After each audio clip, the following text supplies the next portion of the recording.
Welcome to Ottawa Experts. I'm your host, Jasmine Rose, and on today's episode, we're talking giving back. Joining me today is President and CEO of United Way Centraide Ottawa. Michael Allen is here. Thank you for joining us. I'm delighted. And Melissa Shabinsky is here. You are a successful entrepreneur and extremely involved in the community volunteer. Melissa, I never do this, but I have to read her bio. Oh no, it don't is, do that. Yes, it is extremely impressive. Melissa Shabinsky is a passionate volunteer who is dedicated to improving the quality of life for many in the Ottawa community. She's the co-founder of Fairy Godmother of Ottawa, an organization that provides prom dresses to teens in need. She sits on the board of the Shepherds of Good Hope Foundation, is on the leadership committee for the Bus to Move initiative in support of the Ottawa Regional Cancer Foundation, and is on the planning committee for a large fundraising event for the St. Joe's Women's Centre. That's not all. She is also on the CHEO team for the Look Good, Feel Better program, helping teens deal with the appearance-related side effects of their cancer treatment. Professionally, Melissa is a beauty entrepreneur, having launched 2 award-winning cosmetic brands worldwide, and is the style and beauty contributor for Ottawa at Home magazine. On a personal side, you're a wife and mother to 4 amazing kids. Wow, right? That about wraps it up for tonight, doesn't it? Yes, that is so inspiring, Melissa. Oh, how do you find the time, or how do you balance it all? You know what? It's about giving back in a way things that I love.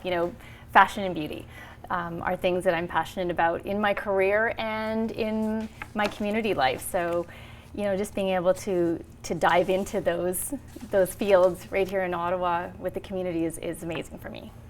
Well, that's incredible. Let's start off with Fairy Godmother. Tell us a little bit about it and how the Ottawa chapter evolved. Sure. Well, what we do is we provide formal wear to students who are graduating from high school who really wouldn't otherwise be going to prom. They financially just don't have the means to put a full look together. So what we do is we collect gowns throughout the year from generous women here in Ottawa. I mean, there's so many stylish, gorgeous women here who raid their closets for us, and they empty them out, give us beautiful gowns, shoes, and accessories. And we hold pop-up prom shops once a year, and we outfit girls for prom. And we've been doing this since 2002. Oh, wow. And so we've done about 1,500 girls. We've sent them off to style. That is very impressive. It's fun. So how does the program work? Do they return the dresses? Do they keep them? They return them, actually. Brown's Cleaners is one of our major sponsors, and so the dresses are dropped off there to get cleaned and donated. And then the girls, we do our fittings at their big warehouse, and then after prom they bring them back to Brown's Cleaners and they clean them and put them back in our inventory for next year. So we kind of think of it like this ultimate recycling program as well. That's fantastic. There are so many dresses. Like, think about all the events that women go to and they don't want to wear it again, right? With social media, you can't dare to wear it twice, but you really can. So it's a great opportunity to kind of recycle, like you said, and give it to someone in need. Absolutely. Yeah. And just to see the girls when they go through the program and they get that dress, when you look in the mirror and all of a sudden you're like, oh, I feel that moment. Beautiful. And just seeing the look on the girls' faces when that happens is amazing. And we have these amazing Fairy Godmother volunteers who are all women in our community who have a great sense of style, who just really want to help girls look great. And just seeing the look on their faces when they've helped to dress that girl and send them off, and just the confidence that it gives them as well is amazing. I can't wait to show the video later on in the episode. We're going to be showing the video that you sent us, Fairy Godmother video. Oh, great. So okay. that'll be fun. Michael, you're originally from Winnipeg. I am. So what brought you to Ottawa and led you to the United Way? Well, it's a journey that, as for many about this town, has something to do with politics. So I came after practicing law for a few years in Winnipeg, and had an opportunity to be part of a government. And I thought that at the time was something that was pretty important for me to try and do, and had a sense, not unlike the practice of law, of giving back as well. So after a fairly significant period of time in politics, both in government and outside, the opportunity to settle in Ottawa and to do something that spoke to my soul about contributing back was a natural for me. And so I found a home at United Way for the past 16 years. Wow, 16 years. I know, it's frightening. So what's the role of the United Way in the community?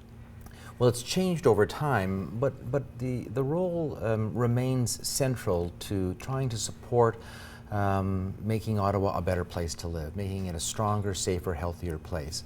Back when it was founded, it was really the coming together of two sectarian charities, a Catholic and a Protestant sectarian charity back in 1933. And over time, that role found its expression in raising money and giving it to great agencies doing great work. In more recent years, though, we've had to recognize that there are literally thousands of charities in the city. And so for us, it was trying to elevate the work of the sector to try and focus on some very specific objectives, specific goals. There was a time when just doing good was all that was needed, and it's still a very important thing to do, to make people feel good, to do good things in the community. Definitely. But we believe that the sector really has an opportunity to work with the private sector, work with government, and actually contribute to some solutions around homelessness, around sense of belonging, people who are dealing with crisis in their lives, mental health, addictions, success in school, staying in school, entering school ready to learn. So the United Way focused on a number of those goals and works with our agencies and partners and our own efforts to try and make those goals a reality. Speaking of focus, you have 3 focus areas. You have growing up great, belonging to community, and turning lives around. Talk to us a little bit about them. Well, let me go in reverse order. Okay. So turning lives around is that area of our work that really focuses on people whose lives are in crisis. So people who deal with addictions issues, people who deal with mental health issues, with homelessness. Those are sort of the 3 areas of focus, and particularly in all 3 of those areas, organizations that serve particularly youth community. Youth homelessness, youth addictions, those for us are real opportunities to make a difference early on in their lives and hopefully turn their lives around, as the goal speaks to. Growing Up Great is about young people. It's about young people who we believe just sometimes need a little bit of help to make sure that they live up to their potential, that they're fully capable of going to school, getting the most out of school, staying in school, graduating, and realizing what any parent would want, what any person would want for a child, and that is realizing their best potential. And then finally, belonging to community. It's an area that actually, when I heard you speaking about your charity, Melissa, it reminded me of some of the work that we do in this space as well. That there are a number of populations, notwithstanding that Ottawa is an amazingly friendly place, there is a sense of being an outsider for new Canadians, for people with disabilities, for seniors, and we work with organizations and charities in our own efforts to try and make sure that people feel a sense of participating fully, having confidence to participate, realizing their sense of engagement in the workforce, feeling engagement in graduating school even. So those are the kinds of areas that we work in. And it's so incredible that they get to, you assist so many people because you have such like a wide spectrum, and you really help every sector and people that are going through anything, really. They can come to the United Way with all of their issues, and you're there to support them. Well, it's one of actually the evolutions that we actually don't support everything any longer. We would love to. One of the greatest challenges in our organization, our community, even though we're tremendously generous as a community, tremendously involved as volunteers like Melissa, it's humbling to hear all the work that you do. But one of the things that I think the sector is capable of is making choices and focusing and actually getting results, making a difference. Yes. in the kind of community we are. And we have a strong and well-earned reputation for being a community like that.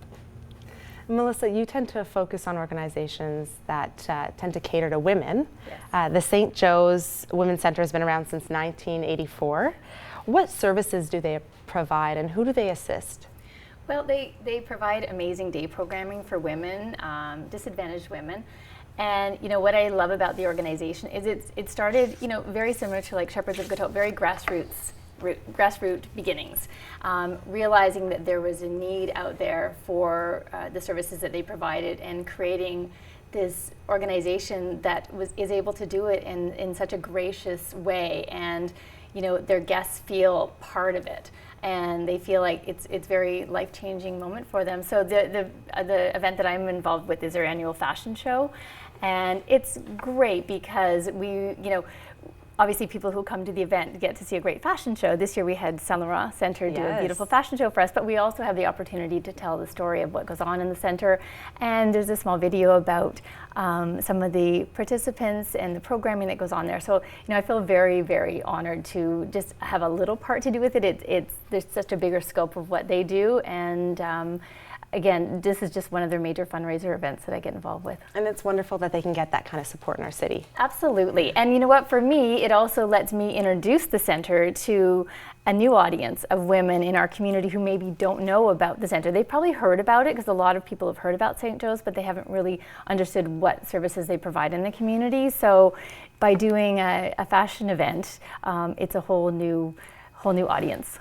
And speaking of a whole new audience, Michael, we were speaking about social media and the next generation. How can we engage the next generation to get involved? Well, part of the answer is to reach out and find the next generation where they are and how they participate. I know that there's a sign on the door saying turn off your cell phones, but the reality is that my teenage and 20-something children have all grown up native to this technology. And so while the United Way has a long and very, very successful history of engaging people in their workplace, I think that what we need to continue to evolve to is a mobile experience. And so I know that my children, they're very, very socially conscious. I suspect, like yourself, their values are very strong in terms of giving back and helping and caring and compassion and having a sense of responsibility to others. But their sense of their engagement in the world is just as likely to be the